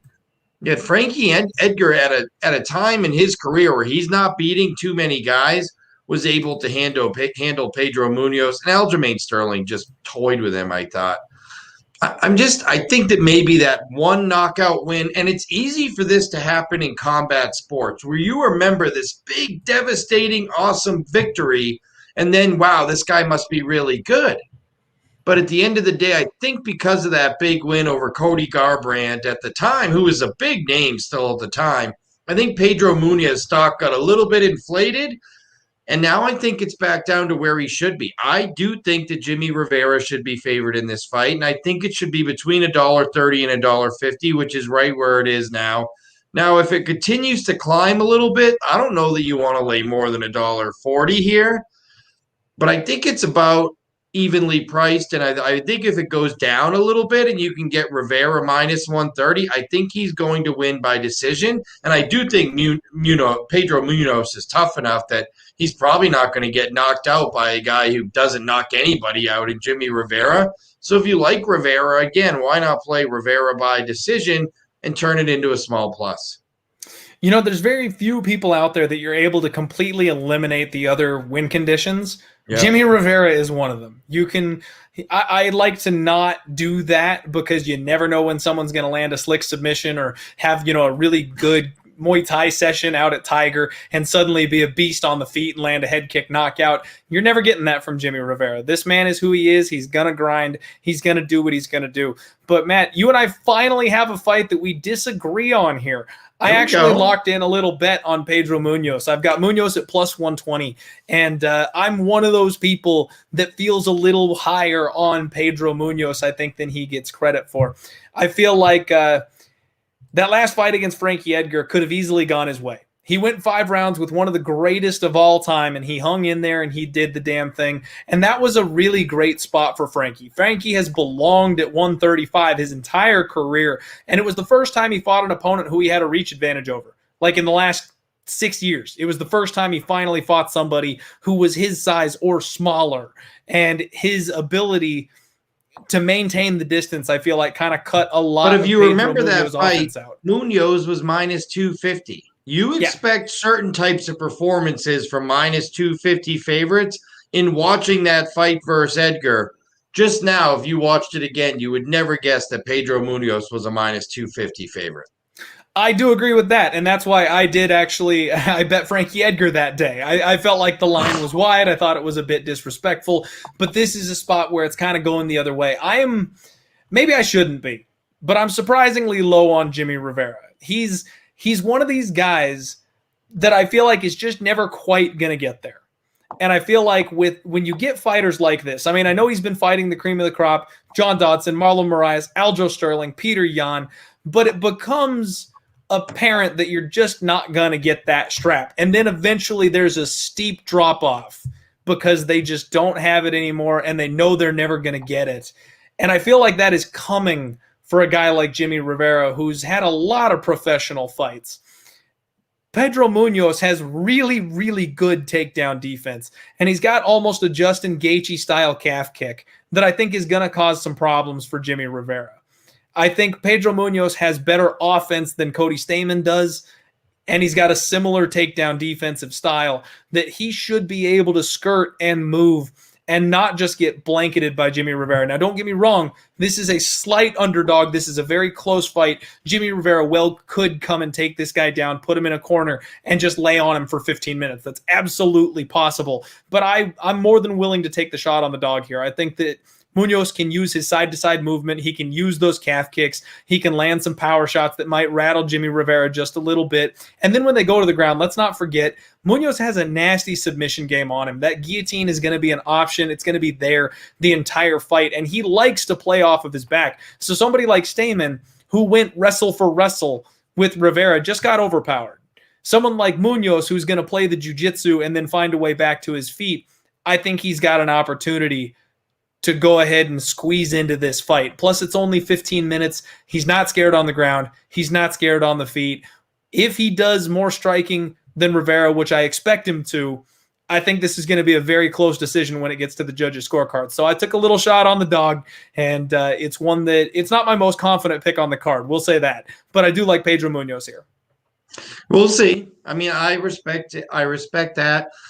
Munhoz is going to be the taller guy, and he certainly has some different ways to win this fight. I think if anyone's going to win by submission, it's probably him. But I think it's hard for me to envision seeing him win the decision here. I just think Rivera is a machine. Go, takedown, punch, kick, punch. Never take a step back. Always come forward. Always throwing. And I just think Munhoz didn't handle pressure well in the Frankie Edgar fight. He really didn't handle pressure well versus Aljo. I don't know that Jimmie Rivera has ever taken a backward step in a fight. He better learn how to handle pressure because he's going to get plenty of it on Saturday night. Yeah, and I can respect that and understand that take, but this is where, the last two fights that Pedro's had, he's just been at the physical disadvantage. He's at a reach disadvantage massively against Aljamain Sterling. He was a sitting duck there. And then he was at a reach advantage against Frankie Edgar, and that caused him some problems. Unless I'm mistaken, he has, I guess Jimmie does have a bit of a reach advantage here on this one as well. Yeah, he does. I think size-wise, I think he sizes up better with Rivera than he did with the previous two opponents. So, I don't know. Jimmie's one of those weird guys that he's so short and his arms are so long that he stands there and he can, sweep the floor with his hands. He's got the gorilla arms. Yeah, for sure. Yep, I know a thing or two about that. So I may end up with some cake on my face for this one. But I took the shot on Pedro Munhoz. I'm hoping he can bounce back here. And then one thing about the Jimmie Rivera, run that he's been on is, I don't know. I got nothing else. I gave it to you all already. Look, he did beat Stamann. Stamann came in hot. Stamann also didn't train completely for that fight. He took that fight on a half camp and felt like he was in good enough shape from his previous camp to roll out of bed and get in there and beat Rivera. So I think a prepared Cody Stamann gives a much better account of himself in that fight. And this is an important fight. I expect both guys will be taking this fight very seriously. The winner is going to get a big fight at 35. and is going to put themselves in line for probably 2 or 3 more paydays. The loser here is probably going to fall to gatekeeper irrelevant at 135. Exactly. It is a crossroads fight for both men. So yeah. Should be fun, should be tight. That'll be a good one, and I will likely be biting my nails for the decision on that one. We're getting to the top of the list here, my friend. We've got a middleweight fight. Kelvin Gastelum taking on Ian the Hurricane Heinisch. And this is one that I'm having a hard time wrapping my brain around. Kelvin Gastelum is on an 0-3 run, and he finds himself cemented as a minus 200 favorite yet again, which strikes me as a little bit odd. So he's 16-6. Ian Heinisch is 14-3. And I know Kelvin gave Israel Adesanya the business, but that is his claim to fame right now. That's what everybody is relying on to sell this guy. He's done nothing. There's something wrong with Kelvin Gastelum. And I don't know what it is, but his last couple of fights, I faded him in his last 2 fights because you can just see that something is off with this guy. And one of the things I talked about with Tyrone Woodley, when he started his downward slide, I let everybody know one of the first things you see with a fighter when they're at that retirement age, when it's time for them to hang it up, when it's time to go against them and bet as much money, make as much money as you can going against them after they've been elite, is when they stop pulling the trigger. When they have that slight hesitation, when the old Tyrone Woodley would have unleashed a hook from hell in that spot, but he decides not to this time. That's when it's over. That's when the downhill slide is beginning. And that's what I'm kind of seeing here from Kelvin Gastelum. I am extremely tempted on Ian Heinisch here, who's a real 185er. He's going to have the size advantage. He's got the reach advantage. He's training once again at Elevation Fight Team, our favorite camp apparently. Yeah. He's shown he's been talking about Ian Heinisch 2.0. He's been sitting on his punches a whole hell of a lot more. He's got a good strategy of grinding people up against the fence, which again, Apex, we're in the small cage. That should come into play here. And he's been working with Drew frickin' Dober, who is basically the perfect guy you could get to mimic Kelvin Gastelum. I looked it up, and Drew Dober is 1 inch shorter and has a 1 inch reach shorter arm span than Kelvin Gastelum. He's literally like the perfect little tanky style fighter to mimic the guy that he's going up against, and he's good. I think Ian's in the right spot. I think he's getting the right training. He's got great training partners. He's streaking. This is the case of a fighter going up and a fighter going down. And I have no reason to have minus 200 confidence in Kelvin Gastelum because he gave Israel Adesanya a run for his money that one time. Yeah, these are certainly 2 ships passing in the night. I don't know how good I feel about the Mearshart first round knockout because Mearshart made it a whopping like 6 seconds in the fight after that. Although it was Chimaev, so you're like, wow, Chimaev's amazing, but Mearshart's looked bad lately. He's looking a little chinny. Yeah, so I'm with you on this one. The one thing I didn't know is, okay, so how is Heinisch going to win the fight? Because nobody knocks out Kelvin Gastelum. Just doesn't happen. The guy's tough as nails and has a big-time chin. And I also agree with you that his fighting style lately is one that's a little more defensive. Because he's not pulling the trigger on some of these punches, he's also not putting himself at as big a risk of getting necessarily knocked out. Now, that first-round submission to Jack Hermanson, I agree. Something looked off in Kelvin Gastelum. He didn't want to be there. No, you know what it reminded me of is the Dan Hooker Michael Chandler fight. Yes. Where you're like, is Dan Hooker injured? I mean, Dan Hooker, I saw him stand and trade with Dustin Poirier, yet he was running away from Michael Chandler like they were having a backyard race. And I'm like, what is this? A sprint? Like, it wasn't Dan Hooker. So you're wondering, was there a really terrible game plan that just kind of went sideways, or did he just not have it that night and not want to be there? Because sometimes that happens in MMA. Weight cut goes terrible. Something's on your mind, whatever. Wow, did Kelvin Gastelum not want to be there in his last fight in a very important fight? And I get. And you talked about it earlier. At some point, you get a shot at the title, you get to that pinnacle, and you get close. What do you do after that? In the case of Kelvin Gastelum, who's turn around and get submitted in a minute by Jack You just Hermanson, spiral. a guy who normally doesn't have exactly a Ken Shamrock like ground game, who heel hooked him in a minute. Like, wow. Yeah, and I'm not sure what to make of it. And somebody in the chat here mentioned that everybody likes Ian Heinisch, and honestly, that's the reason I haven't locked in a bet yet. Yeah. I'm sitting here staring at it funny because I'm going, look, the bookmakers know exactly what we're talking about. They're not dumb people. Vegas wasn't built on fools. And last week, I did quite well fading those big chalky favorites because everybody was betting those big chalky favorites. Nobody's betting Kelvin Gastelum this week. Nobody. So why is he a big chalky favorite? And this is the thing that's kind of got me spooked. I'm doing a mental gymnastics here because I want to bet Ian Heinisch. He feels like the side. He seems like the side. But this is put up or shut up for Kelvin Gastelum. He's on an 0-3 run.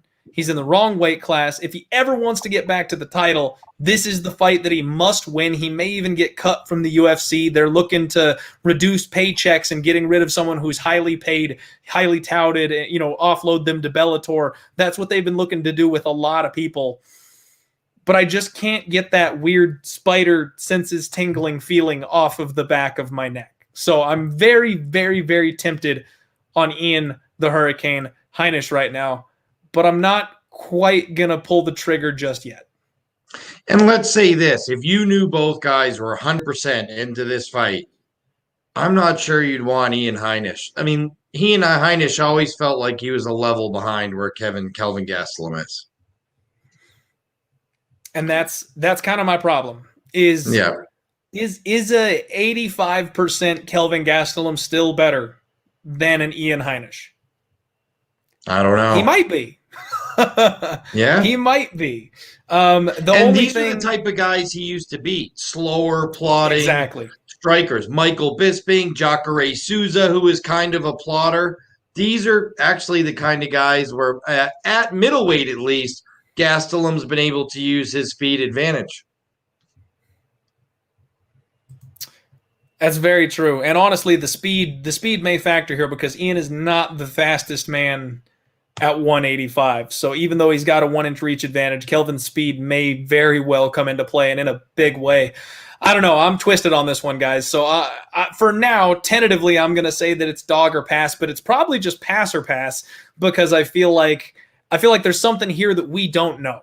And I don't want to put my money in a vulnerable spot where it should be easier to play than this. I say this all the time on the show, folks. When it comes to MMA, if it looks too easy, it's too easy.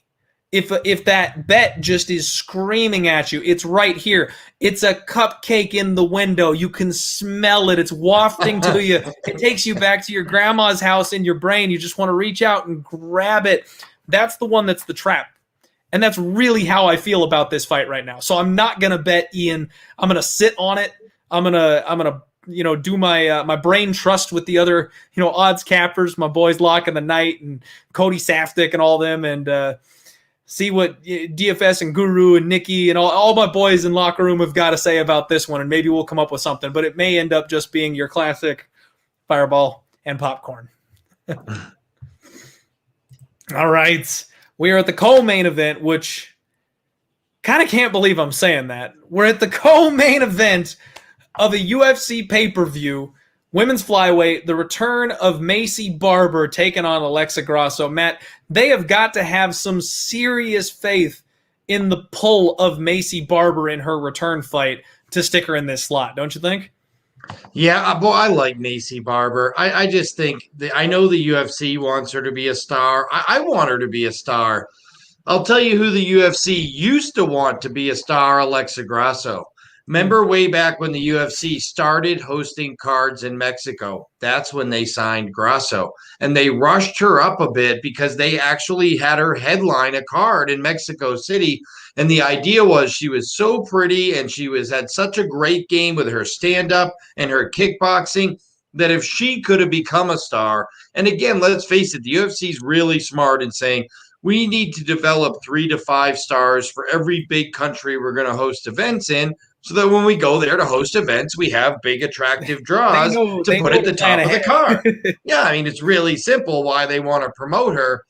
And she's been sort of hit or miss. Win, lose, win, lose, win, lose her last 7 fights for Alexa Grasso. And I like Maycee Barber. I think that she needed to get that loss.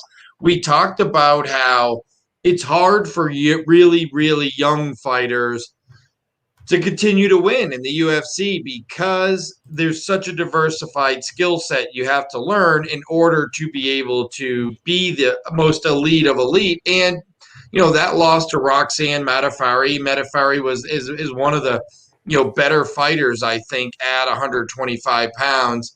But I mean, she beat Gillian Robertson, she beat JJ Aldrich, she handled Hannah Cifers, no problem. And oh, by the way, all 4 of her wins in the UFC: Jamie Colleen, Hannah Cifers, JJ Aldrich, Gillian Robertson, all by knockout. When have we seen a 125-pound woman with knockout power like this? She trains at a great gym. So what I really like about a fighter who loses is when you train at a gym like Rufus Sport, you're training with the best strikers in the world and some of the best trainers in the world, but you're more likely to rebound off a loss. Learn from that loss and advance your career forward. I thought Maycee Barber at 21 years old was rushed as it was. And boy, she was rushed up the ladder. And imagine had she had beaten Modafferi. What was next? A title shot? Oh, my gosh. Yeah. Because they didn't have any contenders. Yeah. I mean, she would just get torched there. So this could be the best thing that happens for her career, is that she got to take a step back, get back in the gym, learn a little bit more. I like Alexa Grasso's stand-up. But what is the one thing that we've learned about Alexa Grasso through her last 7 fights, which, by the way, have all alternated wins and losses, and she's off a win, so history tells us that she's due for a loss. Felice Herrig, Tatiana Suarez, Carla Esparza, what did they all do? They all bullied Grasso. Yep. They all bullied her. They were the aggressor. She wants to sit out there at range and use that kickboxing. She has a wonderful kicking game, Alexa Grasso. Wonderful footwork. And if you let her fight at a slow kickboxing pace, she will beat you. If you get aggressive and be the bully in there, she doesn't handle that well. I think Maycee Barber is going to come out and be a bully here Saturday night. I think she's really a live underdog. Yeah, I've been staring at this one very, very hard. I'm a huge fan of Alexa Grasso, and I've got kind of a personal bias against Maycee Barber. I'm not a huge fan of hers, and it's kind of like she's the female Darren Till for me.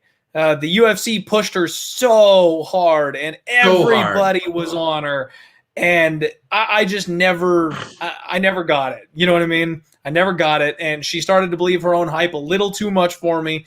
And that's what kind of happened with Till. So that's why I'm sitting with Maycee Barber. But she made a really good move. She's now training with Bilal Muhammad. She's training with Juliana Payne. That's right, in Chicago, She's with these absolute killers right now, and that's a good move for her.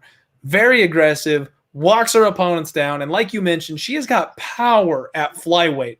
The only problem for me is I need to see some improved striking defense from her, because she's extremely hittable. You know, the JJ Aldrich fight, she was getting her ass kicked until she landed that shot. That was a big come from behind win, because she did not look good in that fight. She doesn't move her head at all. She just stays center line and comes down the pipe at you and expects to land the shot that puts you down. And if she hasn't figured that out in this time off, if she looks the same, Grasso's going to pick her apart. Grasso's boxing is incredibly sharp. Really good. She's got a nice big right cross, a good double jab. The only thing I noticed with Grasso is she's very vulnerable to the counter left hook. And Barber wings those big meat hooks. I think I'm going to look under in this fight, you guys. I don't think I'm going to bother picking a side. We've got a women's MMA fight where it's juiced to hell on the over, minus 270 for this thing to go over 2.5. And I think I might jump on that plus 205, plus 210 to go under 2.5 and expect one of these women to come out and really try to make a statement and put their opponent away. They've both got killer instinct. They're both willing to trade. I've seen them both rocked. I've seen them both hurt. They have defensive efficiencies.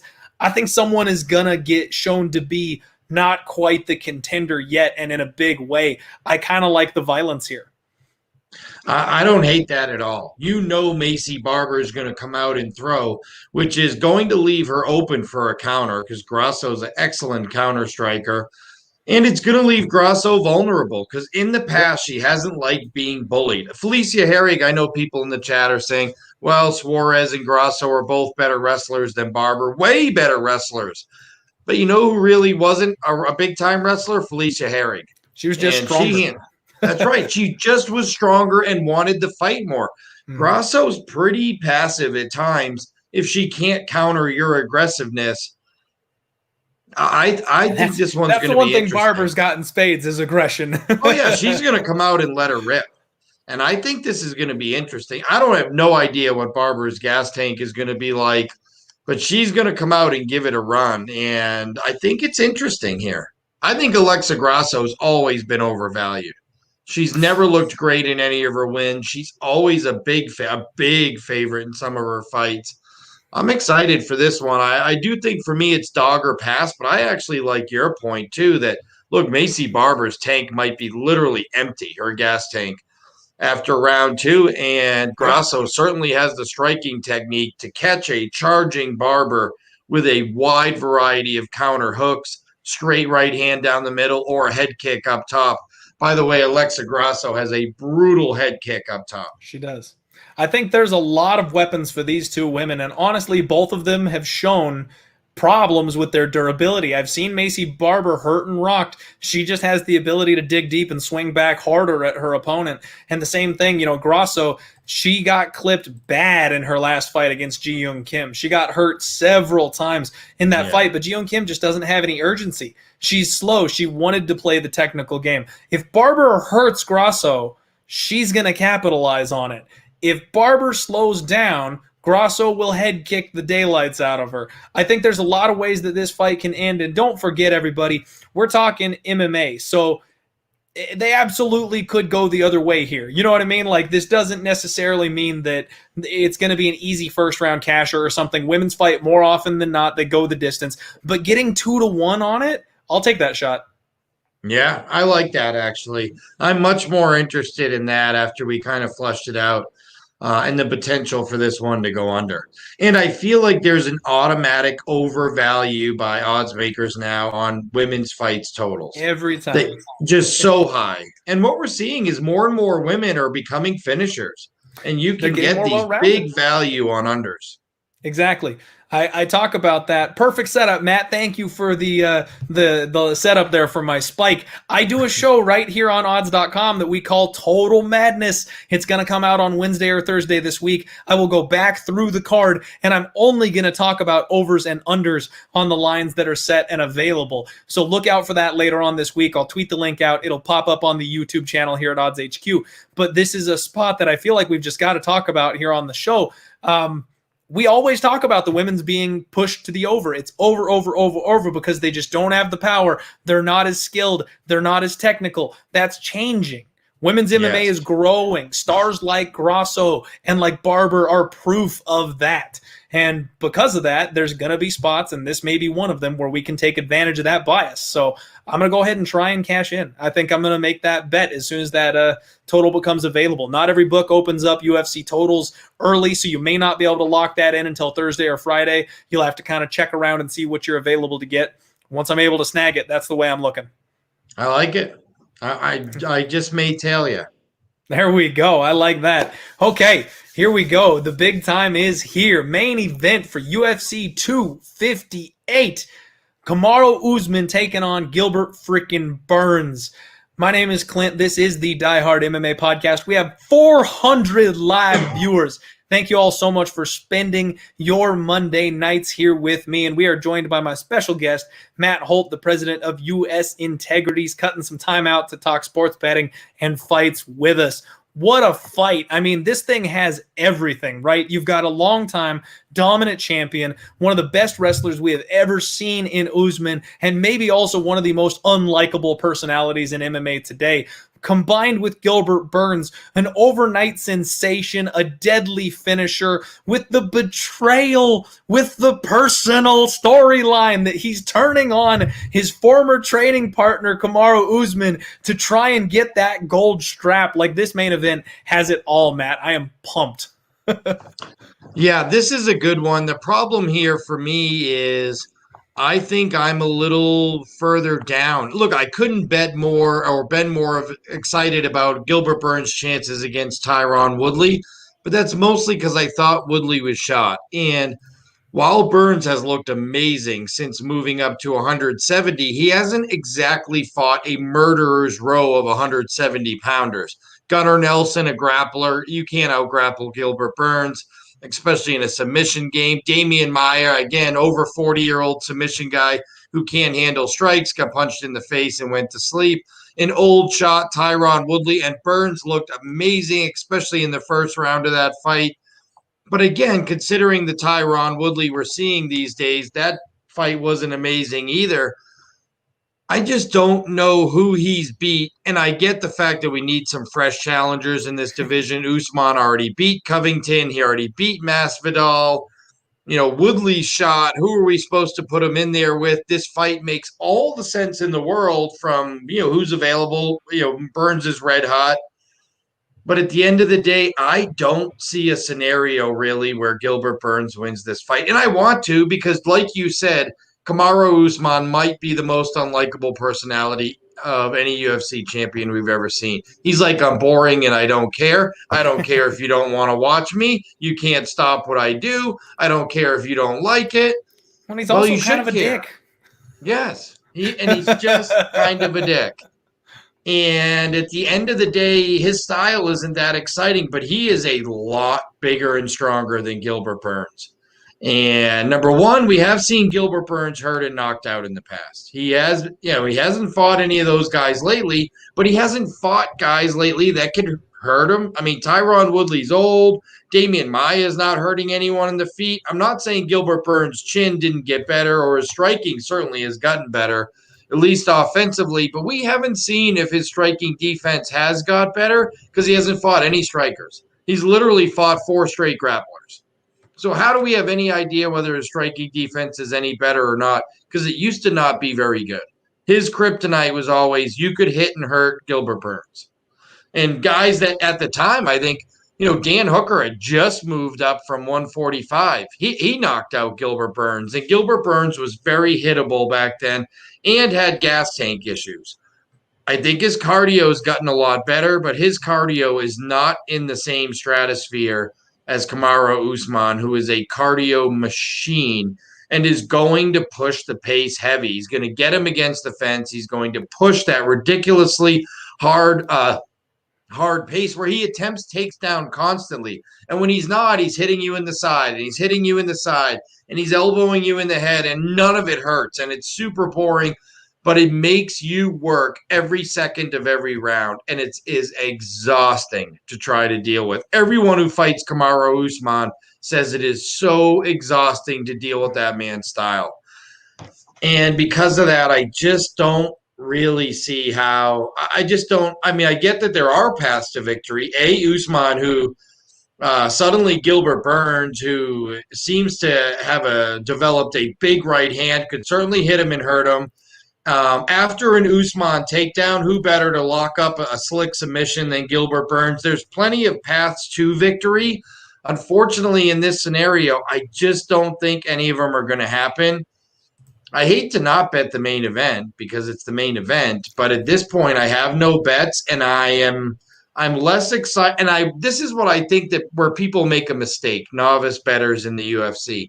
I can watch a UFC fight with no bets and thoroughly enjoy it and try to learn something from it. Whereas I want to make sure I make money consistently. That's why people continue to look to people like you, Clint, and myself for advice on how can we make money long term, is we don't react emotionally to these cards. The emotional reaction here is to bet Gilbert Burns because he's hotter. You like him. He's won impressively recently. But when you break down this matchup on paper, I don't think it looks that it's a very good matchup favorably for Gilbert Burns. So we finally got another one where we disagree a little bit here, Matt. I've been all in on the Burns train ever since he moved up to 170, and I love this guy. And I think the betrayal edge here is something to be said. And I'm going to spit a bit of a hot take here that some people may not like, but this fight was supposed to go down a couple months ago, and it didn't, because Usman pulled out for unsighted reasons and then went and started training at Team Elevation with Justin Gaethje. I think that Usman knows damn well that Gilbert Burns is a handful. And I think he wanted some time to prepare for a man who knows his inside and out and did not want to have a fight with him that quick. I truly believe that he went, whoa, we need some time here, and got out of Dodge so that he could get a game plan ready to go for Gilbert Burns. Gilbert Burns, to your point about the knockout with Dan Hooker had just moved up a weight class, which was the right move for him. He was cutting too much weight. He was too small. He was killing himself. Burns was still killing himself. Burns, I have no idea how that guy ever made 155. And that was the last fight he had at 155. He's had no durability problems since. And I know you mentioned he's been fighting a lot of grapplers lately, but he wasn't really a guy that looked chinny until Dan Hooker hurt him. And after Dan Hooker hurt him, he's never really given the impression of being chinny since. And he went a barn-burning round one with Mike Davis in 2019, where, yeah, he decided to go for the submission, but they went to war in that first round. I mean, he has shown me nothing but positives. And I think that if there's a guy that's got more ways than one to win, it's definitely Burns here. And I think that him training all these years with Kamaru Usman, he knows how to go 5 rounds. He knows how to wrestle better than any of the other jiu-jitsu players at 170. I think the combination of his wrestling being better than people expect and then his black belt in jiu-jitsu that he's blended so well together, I think that's a problem for Kamaru Usman, and I think he's the better striker. So I think that this is going to be a very competitive fight. I think it's going to be very, very good. Gilbert Burns can get the finish. I think Gilbert Burns can survive with Usman because he's been doing it for years in the gym, day in and day out. I don't think a 25-minute stint is going to be too much for him to handle. And I think the wider this line gets, the more I like it. So all you people listening, we've got 400 live viewers. If you're with Matt, bet it now. If you're with me, sit tight and don't do a damn thing, because nothing but Usman money is coming in. I want to see plus 250. I want to see plus 275. If you can give me Gilbert Burns at plus 300, I'm going to do a backflip. Like, I'm just going to sit it out. I'm just going to wait and see how wide this line gets. And the other thing for me is that I've been on this train. Like, I've done nothing but bet on Gilbert Burns since he moved up to 175. We're on a 6-fight win streak, folks. You can only ride a streak once. Maybe Gilbert Burns' streak comes to an end on Saturday. Maybe Usman is the guy that grinds him out and finally stops that runaway freight train. But I've done nothing but cash tickets and fill my pockets with money betting on Gilbert Burns. And I'm not stopping until someone makes me. So I'm on the Burns train. I'm all in. And mostly because I really don't like Usman and I just want to see his face get knocked off. I hope Gilbert finishes him on Saturday. I think all the options are on the table. He can squeeze away with some rounds, being the more active person. And like I said, I don't think Usman is going to have the grappling advantage here like he's mostly used to. Watch the fight when he fought Colby. They didn't wrestle because they both knew how good their wrestling was. I think there's a reason that Usman is training with Justin. He needs to get his striking on point for Gilbert. You know what I mean? I think this is going to be more of a stand-up affair than it is going to be a wrestling match, because Gilbert Burns knows he knows Usman's little tricks in that space. I think it's going to be competitive, and I just hope it's fun. What I might do is bet not only Gilbert Burns in the later rounds. You all know I love my sprinkles, my round props. I might bet both Burns and Usman in rounds 4 and 5. Because I think this thing gets late. And we saw Usman break Colby Covington's jaw in the 5th round. If Gilbert Burns, in fact, doesn't have the gas tank to go deep with Usman, Usman probably does the same thing to him. And I also think that if Burns is getting he's getting the best of these situations on the feet, I think that Usman's durability won't hold up for 25 minutes of it. So we probably see a late knockout from Burns as well. So if you just do a couple of little sprinkles, take a unit up and chop it into 4 pieces and go Usman round 4, round 5, Burns round 4, round 5. You don't care who finishes this fight as long as someone does it and does it late. That's money right there. Usman in round 5 is 20-1. Usman in round 4 is 14-1. And then Burns in round 5 is 32-1. Burns in round 4 is 25-1. Folks, like if you don't want to do anything else but just chop one unit up and sprinkle those round props, you can have yourself a fun night. Sit back and relax, watch the fight, and then all of a sudden you're sweating the second you get halfway through that 3rd round because you're knocking on the door of a nice big cash. So I think that might be a fun little way to play the fight.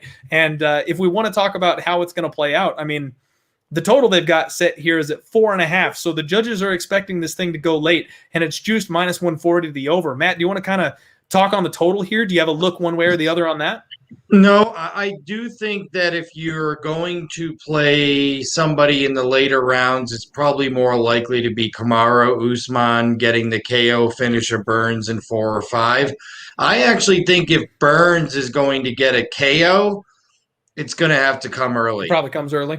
Yeah, because he's a big puncher, and he throws a big right hand. He doesn't try to throw volume like Usman does. Usman overwhelms you with volume. Burns is a one strike at a time striker. Always has been in his entire career. I don't really like the under here either. I think the over 140 is about right. I just see this thing being Usman decision. Dude, I love you, and I'm with you, and I don't like Usman either. And I cast on Gilbert Burns versus Woodley too. But I think we're bringing a little bit of emotion into this thing. At the end of the day, he doesn't have a gas tank, Gilbert Burns, that's built for 5 rounds. At the end of the day, he has had a perfect matchmaking trail. Ooh, Damian Maia and all these grapplers who don't strike him back. And now all of a sudden I'm at the title against the guy who's relentless pressure. Who in his recent run at welterweight put any pressure on him? Not old Tyron Woodley, not Damian Maia, not Gunnar Nelson, not Alexei Kunchenko. There's nobody. That's a very valid point, Matt. It's a very, very valid point. I don't know. I believe in the guy, and I want to. Maybe that's recency bias. Maybe that's me having success with him and hoping for more. But you know, the other thing is Kamaru Usman.